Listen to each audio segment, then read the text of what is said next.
Le goût d'entreprendre. Une émission proposée par Paul Barraud en partenariat avec la Caisse d'épargne, la banque des entreprises et des professionnels de Midi-Pyrénées. Où nous parlons aujourd'hui de la gestion d'immobilier d'entreprise. À Toulouse, comme dans d'autres grandes villes de France, ce marché est en totale évolution. Et selon mon invité, il devient une véritable bombe à retardement pour les propriétaires. Nous allons en parler. Je reçois aujourd'hui Philippe Ray, directeur régional du groupe Adial. Philippe Ray, bonjour, bienvenue dans le goût d'entreprendre. Vous êtes donc le directeur régional sud-ouest du groupe Adial, un groupe national. Alors sud-ouest, que nous soyons d'accord, ça ne concerne pas que Toulouse, que Midi-Pyrénées, ça concerne une plus grande région qui comprend l'Aquitaine et même voire plus. Alors, très exactement, mes fonctions, je regroupe à la fois la région, effectivement, Aquitaine, bordelaise, et puis Toulouse, Méditerranée. Mais puisque notre cœur de métier concerne l'immobilier d'entreprise, l'essentiel de nos actions sont sur les agglomérations bordelaises et toulousaines. Et donc, si vous le voulez bien, nous allons rester principalement sur Toulouse, un petit peu comme exemple ici dans notre région. Mais déjà, quelques mots sur Adial. C'est un groupe qui comporte 180 salariés en France, répartis dans 26 agences. L'agence toulousaine a 6 salariés, donc vous dirigez 6 salariés à Toulouse, 6 autres à Bordeaux. Oui. Et au national, Adial gère 12 millions de mètres carrés d'immobilier d'entreprise pour 20 millions € de chiffre d'affaires annuel. Sur Toulouse, vous gérez 550 000 mètres carrés de locaux, selon les derniers chiffres. Ça représente, à la grande surprise, ça représente 15% seulement du parc total de l'agglomération toulousaine, ce qui porte votre entreprise à la 3e place dans votre secteur. Et donc vous dites Adial, c'est un opérateur indépendant sur le marché des services immobiliers pour les entreprises et entités publiques. Je reprends la description que vous faites. Mais tout d'abord, concrètement, comment ça marche la vie d'un opérateur de marché d'entreprise ? Alors, comment ça marche ? C'est une vaste question. D'abord, peut-être expliquer ce vocable, opérateur indépendant. Ça demande peut-être de faire un petit retour sur l'histoire de notre groupe, qui est une histoire longue, ancienne. Parce qu'Adial n'a pas porté que ce nom, exactement. Mais vous avez presque 100 ans d'histoire. Exactement. Dans les différentes appellations commerciales successives, remontant la plus ancienne à la Foncière Lyonnaise dans les années 30, et puis ensuite le groupe UFI, et puis d'autres noms sous le nom d'Auguste Thouars, Vendée-Rome, que je passe. C'est une longue histoire de gestion immobilière spécifique à l'immobilier d'entreprise, immobilier tertiaire. Donc ce sont des compétences particulières. Nous n'avons jamais fait de gestion de logement, par exemple. Ce sont d'autres sociétés qui ont parfois été partagées notre histoire et notre groupe. Mais aujourd'hui, Adial ne se consacre exclusivement qu'à l'immobilier d'entreprise. Et l'indépendance est un mot important parce que la marque je dirais la marque de fabrique et le point distinctif de notre histoire est que Adial n'a jamais dépendu d'institutions financières. C'est-à-dire que nos dirigeants successifs ont toujours considéré qu'il pouvait y avoir d'une certaine façon un conflit d'intérêts à être à la fois prescripteur de produits financiers ou de prêts et de financement pour l'investissement immobilier et d'être en même temps celui qui est en charge de gérer ce bien immobilier au quotidien. Donc le mot indépendant, pardonnez-moi, je suis revenu un petit peu sur ce vocable, sur cette appellation, le mot indépendant est important pour nous. Alors vous me disiez, qu'est-ce que c'est concrètement aujourd'hui notre métier ? Notre métier, je dirais, pour le dire dans des mots simples, parce que effectivement, on utilise des termes comme property management, peut-être on y reviendra, facility management, beaucoup d'anglicismes. Pour essayer de le dire simplement, je serais tenté de vous dire, nous sommes à la fois le lieutenant. Je prends là volontairement un mot dans son acception étymologique. Le lieutenant, c'est celui qui tient lieu, tenens loci. Nous sommes le lieutenant du propriétaire en un lieu particulier en vertu d'un mandat. C'est-à-dire que dans un immeuble, nous sommes celui qui représente le propriétaire. Nous sommes sa voix. Et donc, par extension, nous sommes ses yeux, ses oreilles, c'est-à-dire que nous avons vocation à écouter les locataires d'un immeuble pour connaître de leurs désagréments, de leurs empêchements, de leur insatisfaction qui s'expriment toujours, soit par des petits tracas quotidiens, soit par des choses plus importantes. Je sais que dans la presse toulousaine récemment, il y a eu quelques articles sur les difficultés de circulation sur la zone Blagnac. C'est aujourd'hui dans notre métier un vrai problème, parce que nous avons des locataires qui nous disent « je vais quitter cet immeuble parce que circuler dans la zone est aujourd'hui impossible ». Eh bien concrètement, mon métier, c'est de remonter cette information auprès du propriétaire en lui disant « attention, votre immeuble présente un intérêt évidemment du point de vue financier puisqu'il a des locataires et puisqu'il dégage des revenus, mais à moyen terme, il y a un risque que certains locataires s'en aillent parce qu'ils sont insatisfaits par tel ou tel point. Donc nous sommes le lieutenant du propriétaire sur site. Nous sommes donc juridiquement son mandataire, c'est le terme consacré. Et j'irai par extension pour définir là plus précisément peut-être le contenu de notre mission. Nous sommes une forme de manager général de l'immeuble. On pourrait le dire aussi en termes bien français, un régisseur général, même si je pense que mes collègues dans la profession diraient que j'exagère peut-être ou je prends des libertés avec le vocabulaire, mais je pense que la fonction est assez proche. C'est-à-dire qu'il nous appartient de gérer tous les aspects financiers, techniques, juridiques d'un immeuble pour le compte d'un propriétaire. Je vous remercie pour cette description qui sera très utile aux auditeurs pour comprendre un peu ce que vous faites au quotidien, parce que ça rentre, on l'a pu le comprendre, ce n'est pas qu'une relation entre un propriétaire et la personne ou la société qui va occuper l'immeuble. Après, ça rentre dans tout un système local, ou beaucoup moins local, et qui peut changer, qui peut être très perturbé. Donc vous êtes, on va dire, 24 heures sur 24, vigilant par rapport à cela. Et juste avant, vous, Philippe Rey, vous n'avez pas fait vos marques uniquement dans cette entreprise, que ce soit Adial ou ses noms précédents. Oui, vous venez, si mes sources sont bonnes, vous venez d'un univers qui est complètement différent. Je vous remercie d'avoir remarqué que mon histoire professionnelle ne remonte pas à 1930. Je sais que je peux paraître très vieux, mais quand même. Absolument pas. Non, écoutez, oui, effectivement, je ne sais pas quelles sont vos sources, donc je suis un peu embarrassé, mais je suis venu à l'immobilier par le droit, à vrai dire. J'ai une première carrière de ma vie où j'étais universitaire, chercheur en droit. J'ai suivi la voie royale, en tout cas telle qu'elle est définie, puisque j'étais allocataire de recherche à terre. J'ai fait une longue thèse en droit, mais les difficultés des postes et de la carrière universitaire, et puis mon impatience aussi, ma responsabilité, ont fait que très vite, pour sortir aussi, et puis je dois vous le dire, pour avoir des revenus, j'ai commencé à rendre un certain nombre de services dans un réseau personnel en matière immobilière, c'est-à-dire rédaction de baux, rédaction de statuts. Et puis c'est comme ça que je suis entré dans l'immobilier, d'abord en tant qu'indépendant, ensuite dans des structures TPE, PME, et puis je dirais que j'ai fait mes armes particulièrement en matière immobilière, puisque j'ai été l'adjoint du directeur de la foncière d'Intermarché. Et donc là, je suis rentré, je dirais, dans la cour des grands en matière d'immobilier, puisqu'on gérait un parc de 2 milliards, 3 milliards d'actifs. Parce que le but de ma question, en fait, était de savoir comment vous, une personne qui vient de ce milieu-là du droit, qui est un milieu quand même bien particulier, très vaste, mais vous avez fait une thèse, vous avez fait beaucoup de recherches, de savoir à quel moment vous avez eu cette passion de l'immobilier, cet esprit de vouloir entreprendre dans l'immobilier, même si après, votre métier actuel n'est pas complètement lointain de votre expérience de droit. Au risque de choquer nos auditeurs, mais pour être un peu cocardier et le dire dans un sourire, ils sont courageux. Je dirais que les juristes peuvent s'adapter à tout, évidemment, ça va de soi. Mais plaisanterie mise à part, non, je crois que ce qui m'a intéressé, c'est que aujourd'hui, d'une part fondamentalement, les métiers de l'immobilier ont connu une mutation extrêmement profonde dans les années 90. Nous étions sur des métiers, ou en tout cas dans une définition des métiers, j'irais presque notariale, si vous me permettez l'adjectif, c'est-à-dire que les professionnels de l'immobilier géraient un patrimoine.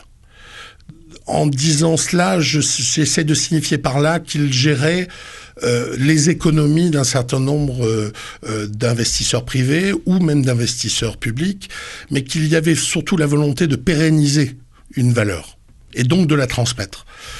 Dans les années 90, et avec notamment, évidemment, pas notamment, principalement la financiarisation de l'économie, évidemment par le boom de l'immobilier, par tout un certain nombre de produits financiers dont on a entendu parler ensuite par la crise. Madame pourra nous en parler sans doute plus savamment tout à l'heure, mais tout ce qui est la titrisation et tout un certain nombre de processus financiers ont fait que on n'a plus parlé de patrimoine, on a parlé d'actifs. Aujourd'hui, mon métier, je gère des actifs. Je veux dire par là que je gère des immeubles qui, pour les propriétaires, rentrent dans un bilan financier. Et donc, cette financiarisation de l'immobilier, du point de vue des propriétaires, a exigé en balance, du côté des professionnels sur le terrain, plus de présence, plus de technique, plus de savoir-faire, parce que l'immobilier, quoi qu'on en dise et quoi que soit l'évolution de notre économie, c'est d'abord de la pierre, c'est d'abord un lieu, et c'est des gens qui y vivent dedans, ou qui y vivent ou qui y travaillent. Et nous allons y revenir dans quelques minutes, comme vous l'avez précisé. Juste avant, je voulais savoir, parce que vous dirigez ça avec une équipe de 6 personnes sur Toulouse, pour donner un exemple concret du type d'immeuble que vous gérez à nos auditeurs toulousains. Le plus connu, c'est le grand immeuble de Compense Caffarelli. Ça donne on en gère une partie, on ne gère pas du tout. Parce que le montage de cet immeuble est particulièrement complexe, puisqu'il est... architecturellement, il est assez étrange. Oui. Juridiquement aussi, puisque c'est un enchevêtrement à la fois d'associations syndicales libres, pour prendre le terme juridique exact, qui est un régime particulier de la copropriété, pour dire les choses simplement. Et dans votre équipe des 6 personnes toulousains, c'est parce que ça gère quand même... c'est une demi-douzaine à gérer plus de 500 000 mètres carrés. Mais comment les tâches sont réparties? Qui fait quoi? Alors, nous avons 3 facettes, je dirais, de notre métier. Et donc 3 compétences qui se développent en général chez 3 personnes différentes. On a, premièrement, et je dirais que c'est lui qui tient le premier rôle parce qu'il est coordinateur de l'ensemble des intervenants, c'est le gestionnaire en immobilier d'entreprise, le gestionnaire property, pour reprendre le vocable dont on parlait tout à l'heure. Il est un spécialiste de la relation aux propriétaires et aux locataires. C'est lui qui va sur le terrain, qui pose les diagnostics, qui pose les différentes problématiques d'un immeuble et qui requiert pour le compte du propriétaire les compétences ou les expertises si besoin. Ce gestionnaire immobilier se fait assister par une comptable, parce que dans notre métier, il y a une dimension comptable très importante. Donc c'est évidemment notre gestionnaire qui va piloter la comptabilité, donc c'est une deuxième personne. Et puis on a une troisième personne qui est le responsable ou le référent technique, qui aujourd'hui, compte tenu, je dirais, du développement et on pourrait dire même de l'explosion réglementaire applicable à l'immobilier, fait qu'aujourd'hui, un technicien, c'est un véritable expert qui connaît l'évolution réglementaire applicable à chacun des biens et qui en donc veille au respect de ces réglementations pour le propriétaire. Philippe Ray, directeur régional du groupe Adial, est avec nous aujourd'hui dans Le Goût d'entreprendre.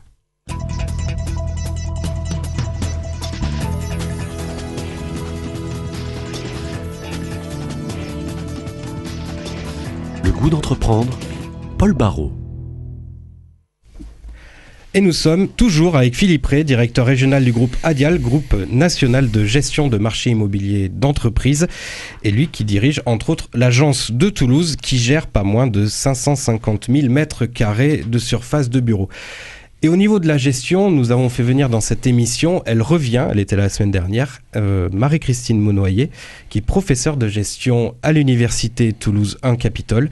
Marie-Christine, bonjour, vous avez écouté cette première partie d'émission, ce témoignage de notre invité, Monsieur Philippe Ray. La gestion d'immobilier, c'est un secteur qui est en constante évolution. Alors tout d'abord, votre impression sur notre invité. Mon impression, elle est liée à la complexité du métier. Parce que les auditeurs savent peut-être pas, on en discutait déjà beaucoup hors antenne en fait de cette complexité du métier justement. Alors, le métier mais d'abord, c'est un métier complexe parce qu'il doit travailler au quotidien avec un propriétaire et que la fonction de propriétaire est une fonction qui est ambiguë, puisque je suis là pour parler d'éthique. C'est une fonction ambiguë parce que chacun d'entre nous sait qu'il y a des bons propriétaires et des mauvais propriétaires. Il y a des bons propriétaires, en matière immobilière en particulier, qui font très attention à la qualité du bien qu'ils louent. Et puis il y a des propriétaires qui laissent dépérir leurs biens quel que soit l'usage de ce bien, et en particulier quand c'est un bien d'habitation, mais c'est vrai aussi quand c'est un bien pour travailler, quand c'est un bien de bureau. Et donc, ce métier-là, celui de propriétaire, il suppose d'avoir des fortes connaissances, il suppose d'avoir un certain niveau d'éthique, et forcément celui qui le conseille, s'il n'a pas le niveau de connaissance et s'il n'a pas le niveau d'éthique, va contribuer à faire passer le propriétaire de bon propriétaire à mauvais propriétaire. Le terme est évidemment un peu rapide, mais vous l'aurez compris. Alors, en quoi votre fonction à vous peut vous conduire à faire des propriétaires de bons propriétaires? Je trouve votre formule magnifique et je pourrais en faire un argument commercial peut-être. Ma société rend les propriétaires bons et meilleurs. Je le dis dans un sourire, mais c'est pas du tout pour minorer votre question, elle est fondamentale. Et je suis obligé d'y répondre en 2 temps, et le premier temps est volontairement à côté. C'est que je vais vous répondre en juriste. Mon premier devoir n'est pas de faire de l'éthique. Mon premier devoir... Ça, j'en étais presque sûr. Non, mais c'est normal. Je pourrais vous surprendre. C'est pour ça qu'il y a 2 points. Le premier point, c'est que mon premier devoir est de conseiller et apporter aux propriétaires une meilleure gestion de ses risques. Est-ce que ce n'est pas de l'éthique, ça? Eh bien sûr, je pense que c'est pas si loin. Bon, alors... C'est pas si loin. Mais moi, je ne me pose pas en juge de son appréciation des risques. Je veux dire par là, et je pense que c'est à ce genre d'exemple que vous pensiez. J'ai des exemples en tête, mais vous me permettrez de ne pas citer le nom des clients. J'ai pu croiser des clients qui me demandaient quels étaient les risques qu'ils encouraient à ne pas investir et à laisser un bien insalubre, un bien comportant des éléments de bureau, mais peut-être des éléments de logement aussi, et me demandant quels sont leurs risques. Mon rôle de professionnel est d'abord de faire une lecture, je dirais, juridique et patrimoniale de ce risque. C'est-à-dire, voilà, vous êtes exposé en cas de déclaration d'insalubrité, au paiement, à la relogement des gens, au paiement des travaux, etc., etc. Donc, j'irai dans cette première phase d'analyse, je ne suis pas juge des risques, je les expose. Le client doit ensuite trancher. Par contre, il y a un deuxième temps, et je suis obligé de faire action là de foi, mais ça peut être dit avec force et sincérité, c'est que je rejoins votre analyse sur le fait que je pense aux fins des fins, le bon propriétaire, c'est celui qui aura pris en compte tous les risques, y compris ceux qui lui coûtent un petit peu plus. Et ma conviction, c'est qu'un immobilier et un patrimoine bien géré, c'est celui qui ne fait pas d'abstraction ou ne fait pas, pardonnez-moi, ne se rend pas aveugle aux dimensions humaines, ne se rend pas aveugle aux dimensions sociales. Il y a évidemment parfois un coût dans ces investissements, mais qu'au final, je crois que je fais bien mon travail en disant aux propriétaires, oui, vous aurez sans doute à investir, mais dans 5 ans, 10 ans, votre actif n'en sera que plus valorisable, parce que dans mon métier, on en revient à une question d'argent à la fin. Mais le but n'est pas d'induire, je dirais, au propriétaire une marche à suivre. Je dois lui donner la méthode, c'est que je dois lui donner les risques. Il doit ensuite, en tant que propriétaire, arbitrer ces risques. Et je dois ensuite les mettre en œuvre. Alors, j'ai une seconde question qui n'est pas si loin que cela de la première, et qui est peut-être particulièrement importante dans une ville comme Toulouse, qui est une des rares villes de France qui continue à croître, en particulier en termes d'emploi, donc en termes de besoins, qu'il s'agisse de besoins locatifs pour les bureaux ou pour les hommes. Et une municipalité comme celle de Toulouse cherche en permanence à acquérir des mètres carrés de foncier, de sol, dans des conditions qui sont parfois extrêmement discutables. En quoi une société comme la vôtre est-elle complice de ces formes d'acquisition ?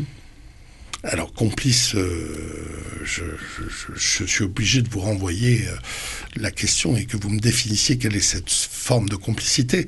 Par contre, je vais être obligé d'assumer et dire que oui, il se trouve que c'est une particularité du groupe Adial. C'est que depuis de nombreuses années, nous avons travaillé avec des opérateurs publics, des établissements publics, parce que c'est une dimension effectivement nouvelle, vous avez raison. Historiquement, c'est à Paris. Nous avons travaillé pour l'établissement public foncier de Paris. Aujourd'hui, nous sommes le mandataire du Grand Paris. Je travaille à Bordeaux avec l'établissement public d'aménagement de Bordeaux. Donc, effectivement, il y a une problématique particulière de l'immobilier public. Et cette problématique, c'est de faire ou de concilier les impératifs de l'intérêt public, et donc, in fine, de la préemption, avec les impératifs du marché.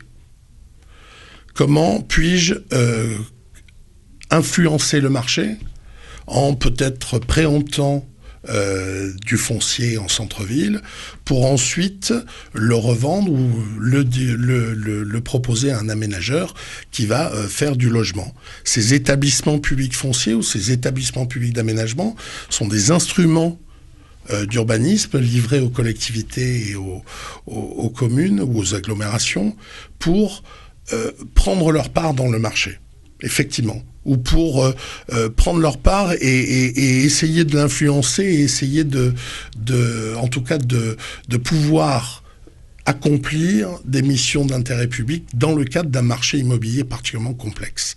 Donc de ce point de vue-là, nous sommes les assistants, les mandataires et les représentants de ces établissements publics à l'occasion de ces marchés-là. D'où l'utilisation dans votre présentation des termes forte dynamique de conquête. Oui, bien sûr. C'est le choix du mot conquête m'avait interpellé. En fait, c'est un choix que vous avez sûrement assumé au sein de votre entreprise. Bien sûr. C'est pourquoi avoir utilisé ce terme plus qu'un autre ? Je pense que comme toute entreprise, j'imagine que vous avez reçu de nombreux entrepreneurs ici. Je ne le suis pas puisque je suis salarié d'une entreprise, mais je suis un des cadres dirigeants. Lorsque l'on croit à un projet d'entreprise et au service que l'on propose, on souhaite évidemment l'étendre. Donc la conquête, évidemment, est une terminologie peut-être un petit peu guerrière, mais on peut y voir aussi un appel à une nouvelle frontière, si vous me permettez l'allusion, c'est-à-dire la volonté de proposer nos services à de nouvelles populations, de nouveaux investisseurs, ou peut-être effectivement à de nouveaux établissements publics, notamment sur Toulouse. J'entends madame sur peut-être les problématiques que cela pose, mais je pense aussi qu'en professionnalisant ces acquisitions, en aidant ces établissements publics à accomplir leur politique d'aménagement, on peut sans doute aider à plus de justice et plus d'éthique, sans doute, dans ce processus, si c'était votre question. Bien sûr, c'était ma question et... ce sera certainement toujours une question difficile parce que les intérêts sont quelque part un peu opposés entre celui dont la maison ou le terrain est préempté et puis le préempteur qui annonce par exemple des objectifs extrêmement sociaux, même si ce n'est pas toujours le cas. Bon, mais on peut aller encore un petit peu plus loin puisque vous avez beaucoup parlé de votre fonction de conseil et que vous insistez sur la dimension de connaissance et de professionnalisation en revenant à l'un des points qui explique le fait que vous ayez utilisé tout à l'heure le terme de bombe à retardement. Et je veux parler là des questions de la normalisation. Si c'est une bombe à retardement, c'est ce que vous nous avez expliqué un petit peu hors antenne, c'est parce qu'avec l'évolution de la normalisation, les bâtiments ne sont plus, lorsqu'on ne fait pas les investissements correspondants, aux normes, et donc leur valeur locative diminue, puisque le loueur potentiel va préférer ne pas être soumis à des obligations, enfin ne pas supporter les inconvénients de la non-normalisation. Alors ceci étant, la normalisation, c'est la pire et la meilleure des choses. Tout le monde est d'accord pour normaliser les jouets pour qu'ils ne soient pas dangereux. je ne suis pas forcément toujours d'accord sur le fait qu'il faille changer tous les 2 ans la forme des ascenseurs. Et donc, quel est votre rôle en termes de réflexion sur la normalisation ? Vous insistez dans votre conseil auprès des propriétaires. Qu'en est-il du conseil auprès de l'administration et de celui qui édicte la norme ? Et c'est sans doute la partie la plus difficile, je dirais, pardonnez-moi, celle qui est la plus éloignée de mes fonctions. Puisque le premier devoir, vous preniez l'exemple de l'ascenseur, il est évidemment excellent, puisque nous avons connu différentes, vos auditeurs ne le savent sans doute pas, différentes évolutions de réglementation. Aussi, ils savent parce qu'ils payent tout le temps pour l'amélioration de l'ascenseur. Donc, les syndics ou les gestionnaires immobiliers sont contraints de présenter année après année une nouvelle évolution qui demande à nouveau d'investir. Et notre rôle va être évidemment de faire place, je dirais, à cette obligation réglementaire et d'exposer aux propriétaires le risque qu'ils encourent, parce que c'est une question souvent qu'on nous pose. On dit, et si on ne le faisait pas, qu'arriverait-il ? Bon. Donc encore une fois, le propriétaire arbitre. Notre rôle, c'est aussi de lui permettre d'anticiper, parce qu'on parle des ascenseurs, mais parmi l'ensemble des normes évoluant, il y a cette loi que les professionnels connaissent, la loi handicap, qui fait que l'ensemble des établissements recevant du public doivent aujourd'hui s'équiper non seulement pour les personnes à mobilité réduite, ce sont toutes les rampes d'accès qu'on voit dans les immeubles, ça, je dirais que ça, on le voit dans notre paysage quotidien aujourd'hui, mais la loi handicap va obliger l'évolution notamment des ascenseurs pour les autres handicaps, les autres personnes handicapées susceptibles d'emprunter l'ascenseur. Ça suppose un message vocal pour les personnes non-voyantes, ça suppose une lecture en braille du clavier, ça suppose tout un ensemble d'aménagements, aussi des ensembles lumineux pour les portes de sortie, etc. Et donc, quantité d'investissements, effectivement, qui frappent et qui grèvent, effectivement, les propriétaires qui se disent encore des normes qui nous ajoutent des investissements supplémentaires. Mon rôle pourrait être de le faire, en quelque sorte, le lien entre les propriétaires et l'administration. À chaque fois que nous avons l'occasion de le faire, nous le faisons. Mais la vérité m'oblige à dire que ça n'est pas le cœur de mon métier. Alors que nous essayons parfois, au bénéfice des associations professionnelles nationales, de faire passer des messages, de participer aux différents débats.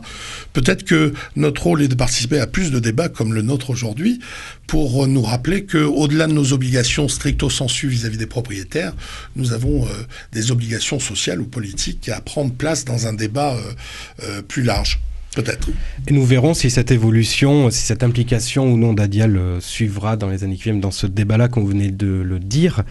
Merci à vous, Philippe Ray, d'être venu dans Le Goût d'entreprendre. C'est la fin de cette émission. Je rappelle que vous êtes le directeur régional sud-ouest du groupe Adial, donc un groupe opérateur de gestion d'immobilier d'entreprise.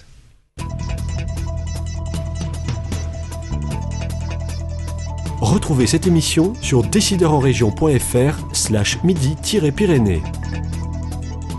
Le Goût d'entreprendre, une émission en partenariat avec la Caisse d'épargne, la Banque des entreprises et des professionnels de Midi-Pyrénées.